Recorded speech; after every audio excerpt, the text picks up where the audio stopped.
So we have 4 indices here. Let me bring back this. Okay. So first of all, we can see that definitely we had a run up since probably this 3 day on Wednesday, sort of formed a low in the S&P 500. So it's probably on its way up, and at the moment it's testing the resistance level at about 44.40 to 60. So that's the level that we need to pay attention to. And the rest of the index, like the Dow Jones, obviously is bullish. It's probably going to approaching the previous all-time high level. And Nasdaq as well is sort of touching the channel support. So this is the demand line support, and sort of reversing. So at the moment it's still going up. Probably test this level first, followed by the next level at all-time high. Russell is still kind of struggling within the range. Let me load this up. Okay, so I talk about Russell quite a few times about the sector, about the rotation from the big cap into the small cap. However, eventually we still really want to see that it really can come in above. So first of all, this is the apex formation or the triangle. So I would like to see definitely a big breakout bar. So maybe you can just break out, come in above. Secondly is just the horizontal level, previous swing high level, and the all-time high level. So if it can just achieve all this, then I think we can see that the Russell 2000 will be on its way up for the sign of strength rally and eventually into an uptrend. So at that time, Russell or all the small cap stocks will be the focus. By the moment, we still need to wait for the results to show up. So let's come back to S&P 500. So talking about the analog, first of all, if you are not familiar with the analog, it's just like an analogy. So it's something that we can take reference, something that we can always look back, and maybe hopefully we can get some insights out from there. So that's analog. So right now, I just want to talk about the current structure, because previously I talked about maybe it's something like this. Well, it's probably at the moment is unfolding, but it's kind of a bit nerve-wracking when especially it's breaking the previous swing low here. So it's kind of showing some weakness, especially when we see that the supply is relatively high. So first of all, this is the first leg down. So this is the reaction that comes with increasing of the supply. So second reaction, forming a lower low, it comes with quite consistent of the supply. So I would say that supply is generally high, maybe probably higher than before, apart from this last bar. And you need to take note that the last bar actually contains a demand tail as well. So there are quite a lot of the demand in this bar. So this second reaction forming a lower low is quite nerve-wracking, but it did not really show a lot of the downward follow through. So there's no results to the downside. It's just that there is demand come in. So there are quite actually a lot of the demand in this area. So there are a lot of the value buying in this area because it somehow just dipped below the support level. And when the fund managers or the other strong hands, they see the value, then they will just jump in and buy it up. So that's what it supports the price. And subsequently, we do see a rally, but it did not really reach its previous high. So it actually formed a lower high here.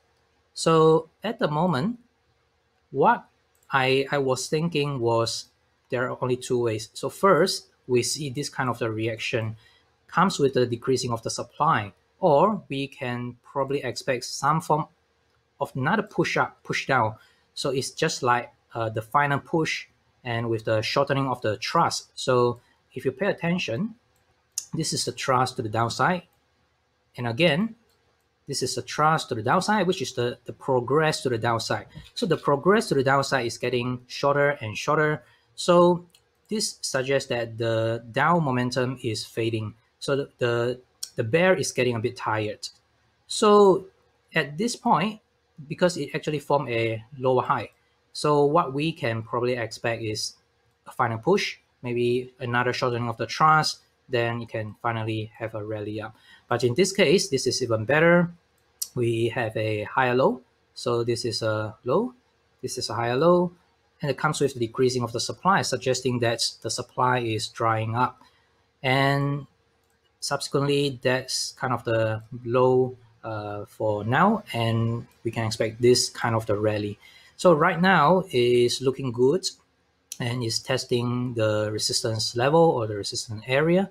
So if it can just break through, which I believe it can, and we'll just see S&P to challenge the previous all-time high level somewhere around 45, 45.50, somewhere around there. Okay, so back to the analog. Where is the analog?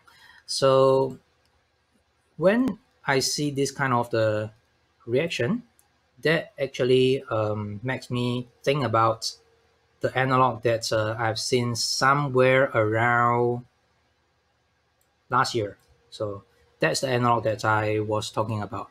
So if we just pay a close attention here, this is the first reaction. There's a second reaction. And the third reaction is kind of slightly different because we do really have a reaction here, but here is just like an upsloping type of the range. So this is the third reaction. But you can see that supply has been decreasing. In this case, supply has been decreasing, and the final test is here. So that's also the final test. And that suggests a move up here. So what we can expect here is similar movement, another move up. Okay, but there is some significant difference between the context of this chunk and also this chunk right here. So first thing, this type of the trend, the uptrend, is sort of like a fading of the demand. So we do see that the demand is getting lesser and lesser, and we do see that the up wave is probably getting a bit tiring, and eventually there comes the reaction.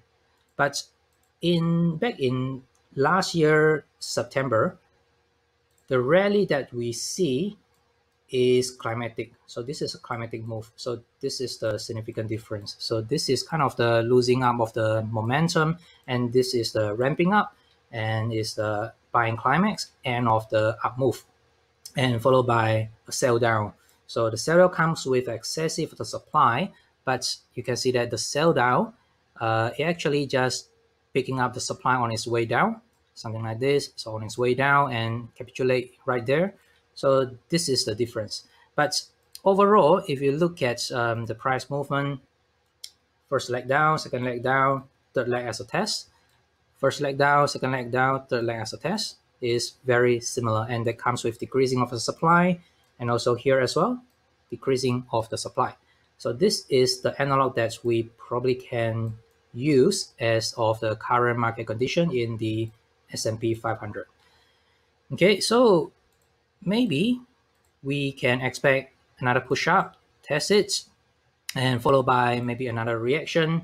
In this case, it did not really touch the high here, and there is a reaction, go back down to test a low.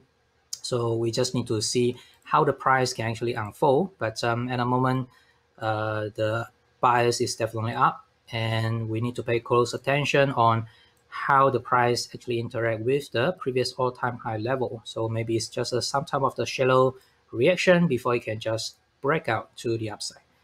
Okay, so that's S&P 500. Overall is bullish, and I don't really see a lot of the threatening price action. And the other part of the market breadth, I think, is generally positive as well.